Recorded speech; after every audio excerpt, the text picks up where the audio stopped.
കുഞ്ഞിച്ചോ മിനസാൻ നാനും മിഷിൻ്റെ മറ്റൊരു മലയാളം എക്സ്പ്ലനേഷനിലേക്ക് എല്ലാവർക്കും സ്വാഗതം. നമ്മൾ ഇന്ന് നോക്കാൻ പോകുന്നത് നാനും മിഷിൻ്റെ സീസൺ 2 എപ്പിസോഡ് 39 മലയാളം മാൻഹോ എക്സ്പ്ലനേഷനാണ്. ഗൈസ്, അപ്കമിങ് ഉള്ള ഒരു ചാപ്റ്ററിൽ ഒരു കിഡില ഫൈറ്റ് വരുന്നുണ്ട്. അന്ന് ഞാൻ നിങ്ങൾക്ക് ഒരു കിഡില ലോങ് വീഡിയോ ചെയ്യുന്നതായിരിക്കും. പിന്നെ ഇന്നത്തെ വീഡിയോ കുറച്ച് ഷോർട്ടാണ്. അൺഫോർച്ചുനേറ്റ്ലി എനിക്കിന്ന് കുറച്ച് പണിയുണ്ട്. അത് തീർക്കാൻ വേണ്ടി ഞാൻ ഇന്ന് കുറച്ച് ചെറിയ എപ്പിസോഡായിരിക്കും ചെയ്യാനായിട്ട് പോകുന്നത്. എല്ലാവരും ഒന്ന് ക്ഷമിച്ചേക്കുക.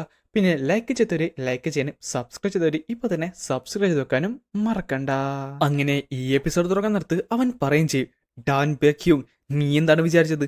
നീ എക്സ്റ്റേണൽ ഫോഴ്സിന്റെ സഹായത്തോടു കൂടി നീ ആ ഒരു പാലസ് മോസ്റ്ററിന്റെ പൊസിഷനിലേക്ക് എത്തിക്കഴിഞ്ഞാൽ ബാക്കിയുള്ളവരെല്ലാവരും നിന്നെ പാലസ് മോസ്റ്ററായിട്ട് അക്നോളജ് ചെയ്യുന്നോ? അതുകൊള്ളാം. അപ്പൊ പിന്നെ നിന്നെ അക്നോളജ് ചെയ്യുന്നതാണ് പറയുന്നത്. നീ കൾട്ട് ലീഡറായുള്ള ഇയോൺ ചിയോന്റെ കയ്യിൽ നിന്ന് ആ ഒരു റിലക്ക് മേടിച്ചു കഴിഞ്ഞാൽ നിന്നെ എല്ലാവരും അക്സെപ്റ്റ് ചെയ്യുന്നതാണ് നീ പറയുന്നത്. നിനക്കറിഞ്ഞൂടെ പാലസ് ഫൗണ്ടർ എന്താണ് എഴുതി വെച്ചതെന്ന്? അത് കേൾക്കുമ്പോൾ ഇയോൺ ഒന്ന് ഞെട്ടി. എന്നിട്ട് അവൻ പറയും ചെയ്യും, പാലസ് ഫൗണ്ടർ ഒരു കാര്യം പറഞ്ഞിരുന്നു, അതായത് ഈ ഡിവൈൻ അല്ല റിലക്ക് ആരുടെ കയ്യിലാണ് ഇരിക്കുന്നത് അവരാണ് ഈ പാലസ് മാസ്റ്റർ എന്ന്. കൾട്ട് ലീഡർ ചിയോൺ, ഇവൻ പറയുന്ന അനാവശ്യ കാര്യങ്ങളും താങ്കൾ കേൾക്കാൻ നിൽക്കണ്ട. താങ്കൾ എന്നെ സഹായിച്ചു കഴിഞ്ഞാൽ ഞാൻ ഉറപ്പായിട്ടും എന്റെ സപ്പോർട്ട്, ഞങ്ങളുടെ കൾട്ടിന്റെ സപ്പോർട്ട് മുഴുവൻ താങ്കൾക്ക് കിട്ടുന്നതാണ്. കൾട്ട് ലീഡർ വെറുതെ മണ്ടത്തരം കാണിക്കില്ലേ, ഇവന്റെ വാക്കുകൾ താങ്കൾ വിശ്വസിക്കാൻ പാടില്ല. പെട്ടെന്നാണ് ഇയോൺ പറഞ്ഞത്, അല്ല നീ എന്താണ് പറഞ്ഞത്? ഈ ഡിവൈൻ റിലക്ക് ആരുടെ കയ്യിലാണ് ഇരിക്കുന്നത് അവരാണ് ഈ നോർത്ത് എൻസി ഐസ് പാലസിന്റെ ട്രൂ മാസ്റ്റർ എന്നല്ലേ? അപ്പൊ പിന്നെ ഇതിപ്പോ ഇരിക്കുന്ന എന്റെ കയ്യിലല്ലേ? അപ്പോ ഞാനല്ലേ ഇവിടുത്തെ ട്രൂ മാസ്റ്റർ? അത് കേട്ടപ്പോ അവർ രണ്ടുപേരും ഞെട്ടിത്തെറിച്ചു പോയി. ഇവൻ എന്താണ് ഈ പറയുന്നത്? ഇവൻ തമാശ പറയുകയാണോ? ഡീമലോട് അങ്ങനെ ചുമ്മാ തമാശ പറയുന്ന ഒരാളല്ല. അദ്ദേഹത്തിന്റെ വാക്കുകളിൽ എന്തായാലും ഒരർത്ഥം കാണും. അപ്പോ നോർത്ത് എൻസി ഐസ് പാലസും ഞങ്ങളുടെ കീഴിലേക്ക് വരാൻ പോകുവാണോ? ആ സമയത്ത് മിൻഗ്യു പറയും ചെയ്യും, അല്ല പക്ഷേ നോർത്ത് എൻസി ഐസ് പാലസ് നമ്മുടെ ഒരു അലയാക്കാനല്ല എന്ന പ്ലാൻ. ഇങ്ങനെയാണെങ്കിൽ ഇവിടെയുള്ള പലർക്കും ഇത് ഇഷ്ടപ്പെടത്തില്ലല്ലോ. കൾട്ടിൽ ചിയോൺ, ഒരു കാര്യം ഞാൻ പറയാം, എല്ലാത്തിനും ഒരതിരുണ്ട്. ആ ഒരു അതിര് കടന്ന് താങ്കൾ സംസാരിക്കാൻ പാടില്ല. ഡ്രാഗൺ സ്റ്റലിന്റെ കാര്യം ഞങ്ങൾക്ക് മനസ്സിലാകും, പക്ഷെ അതും ഇതുമായിട്ട് ഇവിടെ ഒരു ബന്ധവുമില്ല. കൾട്ടിലേറ്റർ ചെയ്യാൻ താങ്കൾ ഞങ്ങളെ സഹായിച്ചു, അതിൽ ഞാൻ എന്തായാലും നന്ദി പറയാതിരിക്കത്തില്ല. പക്ഷേ ആ ഒരു ഡിവൈനുള്ള റിലക്ക് താങ്കൾ ഉദ്ദേശിക്കുന്ന പോലെയല്ല. താങ്കൾ ഒരു ഔട്ട്സൈഡറാണ്. താങ്കൾ അത് നേടിയെന്ന് പറഞ്ഞിട്ട് ഞങ്ങൾ എങ്ങനെയുണ്ട് താങ്കളെ പാലസ് മാസ്റ്റർ എന്ന് വിളിക്കുന്നത്? അല്ല, നീയല്ലേ ഇത് പറഞ്ഞത് ഇത് ആരുടെ കയ്യിലാണ് ഇരിക്കുന്നത് അവരാണ് ഈ നോർത്ത് എൻസി ഐസ് പാലസിന്റെ ട്രൂ മാസ്റ്റർ എന്ന്? കൾട്ടിലിറച്ചിയാണ്. പക്ഷേ അത് മാത്രമല്ല, ഇവിടെ ബ്ലഡ് ലൈൻ ഉണ്ട്. ഇവിടെ ബ്ലഡ് ലൈനിന് അത്രത്തോളം ഇമ്പോർട്ടൻസ് ഉണ്ട്. അല്ലാതെ ഈ ലോകത്തുള്ള ആർക്ക് വേണമെങ്കിലും വന്ന് ഇവിടുത്തെ പാലസ് മാസ്റ്റർ ആണെന്ന് എങ്ങും പറഞ്ഞിട്ടില്ല. ആ, അദ്ദേഹം പറഞ്ഞ സത്യം തന്നെയാണ്. പക്ഷേ ഞാൻ വായിച്ചതിൽ ഈ ഔട്ട്സൈഡേഴ്സിനെ പറ്റിയൊന്നും മെൻഷൻ ചെയ്യുന്നില്ലല്ലോ. പിന്നെ കാണുന്നത് അവനൊന്ന് ഞെട്ടിയതാണ്. കാര്യം ഇയോണന്റെ കയ്യിലേക്ക് ആ ഒരു എനർജി കൊണ്ടുവന്ന് എന്നിട്ട് കുറച്ച് ഐറ്റംസ് അങ്ങോട്ട് ചെയ്യുന്നുണ്ട്. ഇത് കണ്ടപ്പോൾ അവർ ഞെട്ടിത്തെറിച്ചു പോയി. അത് അവരുടെ ലിപിയായിരുന്നു, അവരുടെ എഴുത്തായിരുന്നു. ദി കോൾഡ് ഐ സ്റ്റാഫും അതിന്റെ ഹിഡൻ ആയുള്ള പവേഴ്സും ആരാണോ എയിം ചെയ്യുന്നത് അവരാണ് യഥാർത്ഥ ദി നോർത്ത് എൻസി ഐസ് പാലസിന്റെ ട്രൂ മാസ്റ്റർ. ഇങ്ങനെയല്ലായിരുന്ന ആ സ്റ്റാച്ചുവിന്റെ മുമ്പിൽ അത് എഴുതിയിട്ടുണ്ടായിരുന്നത്? അല്ല, ഞങ്ങൾ അതിന്റെ ഫ്രണ്ടിൽ കൂടെ ജസ്റ്റ് ഒന്ന് പാസ് ചെയ്തേ ഉള്ളൂ, പക്ഷെ അതേം ഇത്ര ക്ലിയർ ആയിട്ട് ഓർത്തിരിക്കുന്നു. അല്ല, ഇനി അങ്ങനെ തന്നെയാണെന്ന് ഇരിക്കട്ടെ, പക്ഷെ നിങ്ങളുടെ പാലസ് മാസ്റ്റേഴ്സിന് അത് കണ്ടെത്താനും സാധിച്ചില്ലല്ലോ. അത് മാത്രമല്ല, ഇതിപ്പോ കണ്ടെത്തിയത് ഈ ഞാനുമാണ്. ദി യങ് പാലസ് മാസ്റ്ററിനാണ് സത്യം പറഞ്ഞാൽ ഇത് അർഹതയുള്ളത്. അദ്ദേഹമാണ് ഇത് കിട്ടേണ്ടത്. പക്ഷേ അതിന്റെ സ്കിൽസ് അത്രത്തോളം ഇല്ല. എന്നാൽ പ്രോക്സി മാസ്റ്ററിന്റെ കയ്യിലാണെങ്കിൽ അദ്ദേഹം ശരിക്കും സ്ട്രോങ് ആണ്. പക്ഷേ അദ്ദേഹം കമ്മിറ്റ് ചെയ്തിരിക്കുന്ന കാര്യങ്ങൾ അത് ശരിക്കും പ്രശ്നമാണ്. അതുകൊണ്ട് മാത്രമാണ് ഇപ്പോൾ ഫോർമുള്ള പാലസ് മാസ്റ്ററും ഈ ഒരു ഡ്രാഗൺ സ്റ്റൽ ഇൻസിഡന്റും എല്ലാം തന്നെ ഉണ്ടായത്. അല്ല, ഒന്നോർത്ത് കഴിഞ്ഞാൽ ഇത് കുഴപ്പമില്ലല്ലോ. കാര്യം കൾട്ടിലേറ്റ് ചെയ്യണല്ലേ ആ ഒരു ഡ്രാഗൺ സ്റ്റലിന്റെ കയ്യിൽ നിന്ന് നമ്മൾ രക്ഷിച്ചത്. അതെ, അത് മാത്രമല്ല വർഷങ്ങളായിട്ട് കാണാതിരുന്ന ആ ഒരു വിലക്ക് കിട്ടിയതുമില്ലേ? ഈ സമയത്ത് ഡാൻ പേടിച്ചുപോയി. അല്ല, എന്താണ് ഈ കേൾക്കുന്നത്? അപ്പോൾ ഇവരെല്ലാവരും തന്നെ പാലസ് മാസ്റ്ററിനെ അക്നോളജ് ചെയ്യുവാണോ? എടാ വിട്ടി, നിനക്ക് മനസ്സിലായോ നീ ഇപ്പം എന്താണ് ഈ ചെയ്തതെന്ന്? ഈ ഒരു സിറ്റുവേഷൻ നമ്മൾ ഓവർകം ചെയ്തില്ലെങ്കിൽ നമ്മളെല്ലാവരും ഡിമോണിക്കളിന്റെ കൈയുടെ ഉള്ളിലായി പോകും. അതെന്തായാലും നിനക്ക് വേണ്ടെന്ന് എനിക്ക് നന്നായിട്ട് തന്നെ അറിയാം. ആ സെവൻ അവൻ പതുക്കെ ഒന്ന് തലയാട്ടുന്നുണ്ട്. നീ ആ സെയിം ബ്ലഡ് ലൈൻ ഉള്ളതല്ലേ, അതുകൊണ്ട് നിനക്കതിനെപ്പറ്റി അറിയാമായിരിക്കുമല്ലോ. ആ അറിയാം, ഈ ഡിവൈനറിലേക്ക് അതിന്റെ ഓണറിനെ ചൂസ് ചെയ്യുന്നല്ലേ ആ ഒരു ക്വാളിഫിക്കേഷൻ. അതെ, ആ ക്വാളിഫിക്കേഷന്റെ ആ ഒരു ഇതെന്ന് പറയുന്നത് ബ്ലഡ് ഓഫ് എ ഡാൻ ആണ്. ഡാനിന്റെ ബ്ലഡ് ഗ്രൂപ്പ്. അത് തന്നെ ഡിമോണിക്കളിന്റെ ലീഡർ അത് ഇപ്പോൾ എടുത്തു കാണും. പക്ഷേ അത് അദ്ദേഹത്തിന് ഒരിക്കലും ചൂസ് ചെയ്യത്തില്ല. കാര്യം ആ ഒരു ബ്ലഡ് ഇല്ലാത്തതുകൊണ്ട്. ഇതെല്ലാം തന്നെ ഇയോൺ ചെയ്യാൻ വ്യക്തമായി കേൾക്കുന്നുണ്ടായിരുന്നു. അത് അവർക്ക് അറിഞ്ഞുകൂടായിരുന്നെന്ന് മാത്രം. കൾട്ടിലൂടെ ചെയ്യാൻ ഒരു കാര്യം കൂടെ പറയാനുണ്ട്. ആ ഒരു ഡിവൈനുള്ള റിലക്കിന് ഒരു എബിലിറ്റി ഉണ്ട്, അത് അതിന്റെ ഓണറിനെ ചൂസ് ചെയ്യാൻ പറ്റും. ആ പറഞ്ഞത് ശരിയാണ്. നമ്മുടെ ആൻസിസ്റ്റേഴ്സിന്റെ സോൾ അതിന്റെ തൊണ്ടെന്നല്ല പറയപ്പെടുന്നത്. അതിന് അല്ല, താങ്കളുടെ കൈവശം ഉണ്ടെന്ന് പറഞ്ഞിട്ട് അത് താങ്കളെ ചൂസ് ചെയ്യാതെ ഞങ്ങൾ എങ്ങനെയാണ് താങ്കൾ അതിന്റെ യഥാർത്ഥ ഓണറാണെന്ന് പറയുന്നത്? അത് കൊള്ളാം. അപ്പം നിങ്ങൾ ഇതിന്റെ യഥാർത്ഥ ഓണറാണെന്ന് നിങ്ങൾക്ക് പ്രൂവ് ചെയ്യാനായിട്ട് പറ്റുമോ? യെസ്, അവൻ വീണിരിക്കുന്നു. ഓഫ് കോഴ്സ് ഞങ്ങൾക്ക് ഉറപ്പായിട്ടും പറ്റും. ഞങ്ങൾക്ക് അത് പ്രൂവ് ചെയ്യാൻ പറ്റും. അത് ശരിക്കും ഇൻട്രസ്റ്റിംഗ് ആയിട്ടുണ്ട്. എങ്കിൽ ഒരു കാര്യം ചെയ്യ്, മുന്നിലേക്ക് വാ, എന്നിട്ട് പ്രൂവ് ചെയ്യ്. ഏ അതെ, ഞങ്ങൾക്ക് ഈ ഒരു ഓപ്പർച്യൂണിറ്റി ഇത് എളുപ്പത്തിൽ തന്നോ? ഞങ്ങളീ പറയുന്നത് കേൾക്കുമ്പോൾ നീ കള്ളം പറയുമെന്ന് വിചാരിച്ച നിനക്ക് തെറ്റി. നീ ഞങ്ങൾക്ക് തന്ന ചാൻസ് അത് ഞങ്ങൾ ഉറപ്പായിട്ടും യൂട്ടിലൈസ് ചെയ്യും. പക്ഷേ അവനാട്ടെ ഡാനിന്റെ നേരെയാണ് കൈ ഉയർത്തിയത്. അത് കൊള്ളാം, നീ എന്നെ വിടുവാണല്ലേ? എനിക്കറിയാം നിന്റെ വിശ്വാസം എനിക്ക് ചെയ്യാൻ പറ്റത്തില്ലെന്നല്ലേ. നിന്റെ ഈഗോ ഞാൻ തകർത്തു വരുന്നുണ്ട്. അച്ഛാ, ആങ്സിസ്റ്റേഴ്സ്, ഫോർമറുള്ള പാലസ് മാസ്റ്റേഴ്സ്, എല്ലാവരുടെ അനുഗ്രഹം എനിക്ക് വേണമെന്ന് പറഞ്ഞിട്ട് അവൻ ആ ഒരു ഡിവൈനല്ല റെലക്കിൽ കയറി പിടിച്ചു. എന്നിട്ട് പറയും ചെയ്, ആ ഒരു ട്രൈറ്ററിനെ അവനൊരിക്കലും ഇത് കൊടുക്കാൻ പാടില്ലെന്ന് പറഞ്ഞ അടുത്ത സെക്കൻഡ് അതിൻ്റെ അകത്തുനിന്ന് അബ്നോർമലായ അതിശക്തമായ കോൾഡ് ക്യൂയെ പുറത്തേക്ക് വരാനായിട്ട് തുടങ്ങി. അവൻ വിചാരിച്ചതുപോലെയല്ലായിരുന്നു, അത്രത്തോളം പവറായിരുന്നു. യങ് പാലസ് മാസ്റ്റർ, താങ്കളുടെ ice white divine arts use ചെയ്യും, അല്ലെങ്കിൽ താങ്കൾക്കൊന്നും. ആ സമയത്ത് തന്നെ അവൻ പെട്ടെന്ന് അത് യൂസ് ചെയ്യുന്നുണ്ട്. എന്നാൽ അത് യൂസ് ചെയ്ത അടുത്ത സെക്കൻഡ് അവൻ നേരെ തെറിച്ച് ബാക്കിലേക്ക് പോയി. അവനാട്ടെ അവന് കയറി പിടിക്കുന്നുണ്ട്. നമ്മുടെ യങ് പാലസ് മാസ്റ്ററിന്റെ കൈയായിട്ട് കംപ്ലീറ്റ്ലി ഫ്രോസൺ ആയി പോയി. ആ ഒരു ice white divine art use ചെയ്ത അടുത്ത സെക്കൻഡിൽ തന്നെ അദ്ദേഹത്തിന്റെ കൈ വിട്ടി. നിനക്ക് രണ്ട് കാര്യങ്ങളിൽ ഒന്ന് മാത്രമേ അറിയാവുള്ളായിരുന്നു. ആ ഒരു ഡാൻ ബ്ലഡ് അതെന്തായാലും ഒരു റിക്വയർമെന്റ്സിലൊന്നാണ്. പക്ഷേ അതിലും ഇമ്പോർട്ടൻ്റ് ആയുള്ള മറ്റൊരു കാര്യമുണ്ട്. നീ എന്തായാലും ഇപ്പോൾ അത് എക്സ്പീരിയൻസ് ചെയ്ത് കാണുമല്ലോ. അത് ക്യൂയെയും കോൾഡ് ക്യൂയുടെയും സർപ്രസനാണ്. ആ ഒരു ഡിവൈനുള്ള റിലക്കിൽ നിന്ന് വരുന്ന ആ ഒരു കോൾഡ് ക്യൂയെ നമ്മൾ സർപ്രസ് ചെയ്യണം. എങ്കിൽ മാത്രമേ അത് മാസ്റ്റർ ചെയ്യാൻ പറ്റത്തുള്ളൂ. പിന്നെ നിന്റെ ഈ 5th mastery of ice white divine arts കൊണ്ട് ഇവിടെ ഒന്നും ചെയ്യാനും പറ്റത്തില്ല. കൾട്ടിലേറ്റർ, അപ്പോൾ പിന്നെ ഞാനിത് ചെയ്ത് നോക്കിയോടെ? തീർച്ചയായും നീ മുന്നിലേക്ക് വാ. അങ്ങനെ അവൻ എൻ്റെ അടുത്തേക്ക് വന്നു. ഇനി എൻ്റെ സമയമാണ്.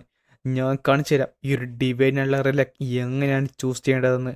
എന്നിട്ട് അവൻ നേരെ ഐസ് വൈറ്റ് ഡിവൈൻ ആർട്സിൻ്റെ 8th മാസ്റ്ററി അങ്ങോട്ട് യൂസ് ചെയ്തു. അത് അൾട്ടിമേറ്റ് ഉള്ള ഐസ് വൈറ്റ് ഡിവൈൻ ആർട്ടാണ്. അടുത്ത സെക്കൻഡ് ആ സ്ഥലം തന്നെ പതുക്കെ ഫ്രോസ് ആകാനായിട്ട് തുടങ്ങി. അവരെല്ലാവരും ഞെട്ടി. എന്നാൽ അപ്പോഴാണ് അവനും ഞെട്ടിത്തെറിച്ചു പോയത്. കാര്യം അവൻ്റെ കയ്യിലേക്കും ആ ഒരു കോൾഡ് സ്പ്രെഡ് ആകാനായിട്ട് തുടങ്ങി. അല്ല, ഇതെങ്ങനെ? ഞാൻ ഇത്രയൊക്കെ നോക്കിയിട്ടും അതിനെനിക്ക് റീപ്രസ് ചെയ്യാനായിട്ട് പറ്റുന്നില്ലല്ലോ. ഞാൻ എൻ്റെ മാക്സിമം കപ്പാസിറ്റിയാണ് യൂസ് ചെയ്യുന്നത്. എന്നെ അത് റിജക്ട് ചെയ്യുന്ന പോലെ. പക്ഷെ എങ്ങനെ? പ്രോക്സി പാലസ് മാസ്റ്റർ, അത് ഡേഞ്ചറസ് ആണ്. പിന്നിലേക്ക് വാ. പിന്നെ ഞാനതിനെ വിട്ടിട്ട് വേണ്ടേ? ഞാൻ ആരാണെന്ന് അറിഞ്ഞൂടെ? എൻ്റെ പേര് ടാഞ്ചു ചെയ്യണമെന്നാണ്. ഞാൻ നോർത്തേൺ സീയിലെ സ്ട്രോങ്ങസ്റ്റ് മാൻ ആണെന്ന് പറഞ്ഞപ്പോൾ ഒരു വലിയൊരു എക്സ്പ്ലോഷൻ ഉണ്ടാക്കുകയും ചെയ്തു. അവരെല്ലാവരും ക്യൂരിയസോടെ അവിടെ എന്താണ് സംഭവിച്ചതെന്ന് നോക്കി നിന്നു. പക്ഷേ പിന്നെ കാണുന്നത് അവൻ മുട്ടുകുത്തി നേരെ നിലത്ത് നിൽക്കുന്നതാണ്. ഇത് ഇമ്പോസിബിളാണ്. എങ്ങനെ? ആ സമയത്ത് ഇവൻ പതുക്കെ നടന്ന് അവൻ്റെ മുന്നിലേക്ക് വന്നു. എന്നിട്ട് ആ ഒരു റിലക്ക് അവൻ കൈകൊണ്ടെടുത്തിട്ട് പറയുകയും ചെയ്യും, നിനക്ക് ഇപ്പം മനസ്സിലായോടാ എന്താണ് എനിക്കിത് നിനക്ക് തരാൻ പറ്റാത്തതെന്ന്. ഇതെല്ലാം തന്നെ കണ്ടിട്ട് മുറിമരൻസ് അവിടെ നിപ്പുണ്ടായിരുന്നു. ആ സമയത്ത് മൊയോങ് പ്രട്ടേച്ചി പറയുകയും ചെയ്യും, എനിക്കിത് വിശ്വസിക്കാൻ പറ്റുന്നില്ല. ഇവിടെ സംഭവിക്കാവുന്നതിൽ ഏറ്റവും വേസ്റ്റ് കേസ് സിനോറിയാണ് സംഭവിച്ചത്. അദ്ദേഹത്തിന് ആ ഒരു ഡ്രാഗൺ സ്റ്റാളിൻ്റെ എസൻസ് കിട്ടിയത് മാത്രമല്ല, ആ ഒരു ഡിവൈനുള്ള റിലക്കും അദ്ദേഹത്തിന് കിട്ടിയിരിക്കുന്നു. അപ്പോൾ ആ ഒരു ബ്ലഡ് ലൈൻ മാത്രം പോലായിരുന്നു ആ ഒരു ഡിവൈൻ റിലക്ക് ഓൺ ചെയ്യാനായിട്ട്. പക്ഷേ എന്നിട്ട് പോലും അവനൊന്നും ചെയ്യാൻ സാധിച്ചില്ലല്ലോ. ഈ സമയത്ത് ഇവൻ നേരെ അവൻ്റെ വട്ടം നടന്നിട്ട് പറയും ചെയ്യും, നിന്റെ സഹായത്തിന് എന്തായാലും താങ്ക്സ്. പക്ഷേ ദേഷ്യം വന്നവൻ പറയും ചെയ്യും, എന്നെ കൊന്നു കളഞ്ഞേക്ക്.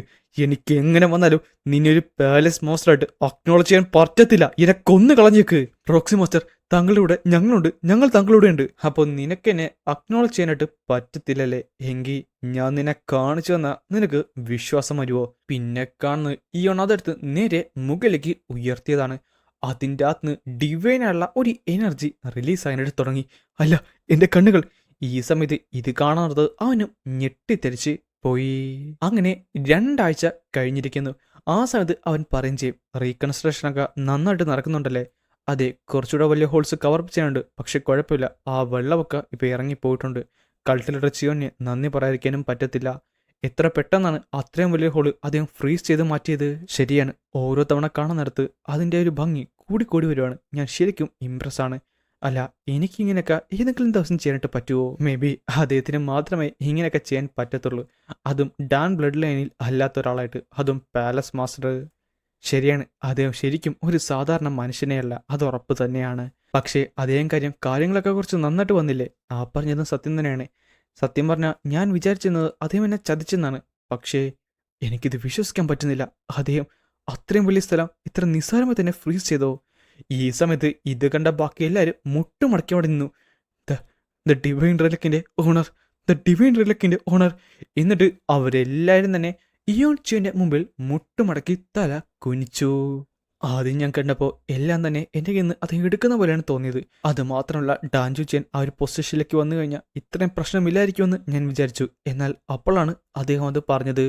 ഞാൻ ദി യങ് പാലസ് മാസ്റ്ററുള്ള ഡാൻബെ ക്യൂവിനെ എന്നെ ഡിസിപ്ലിനായിട്ട് സെലക്ട് ചെയ്തിരിക്കുന്നു.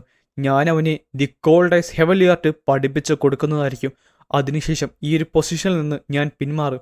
എന്നിട്ട് എൻ്റെ ഡിസിപ്ലിനായുള്ള ഡാൻബെ ക്യൂങ് അവൻ ആ പൊസിഷനിലേക്ക് തിരിച്ച് എത്തുന്നതാണ്. മേ ബി അദ്ദേഹത്തിൻ്റെ ഗോൾ തന്നെ അതായിരിക്കും.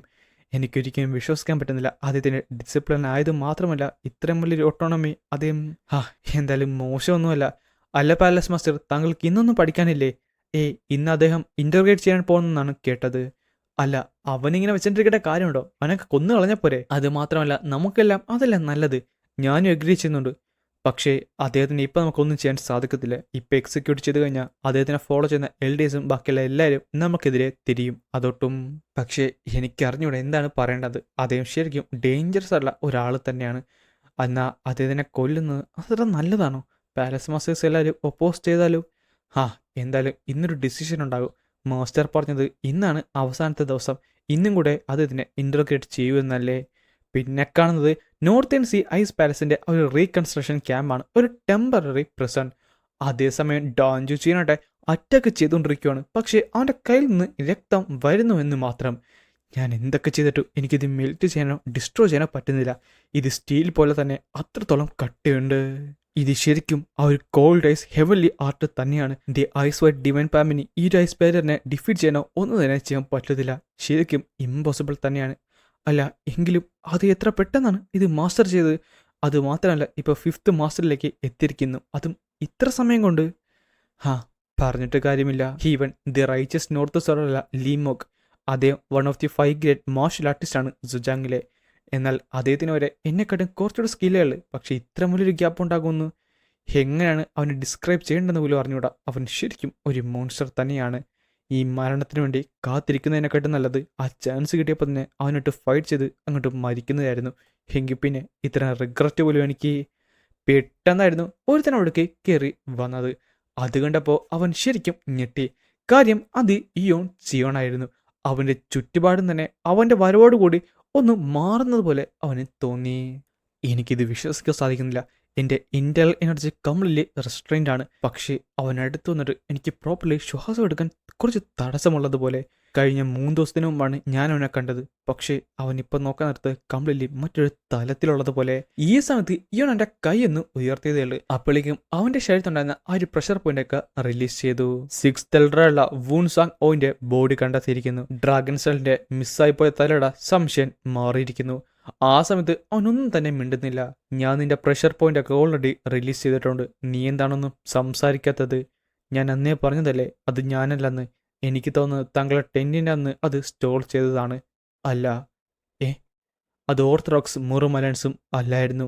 എന്താണ് ഈ താങ്കൾ പറയുന്നത്? പക്ഷേ അവരുടെ കൂട്ടത്തില കുറച്ച് പേരൊന്നും കാണാതില്ലായിരുന്നല്ലോ.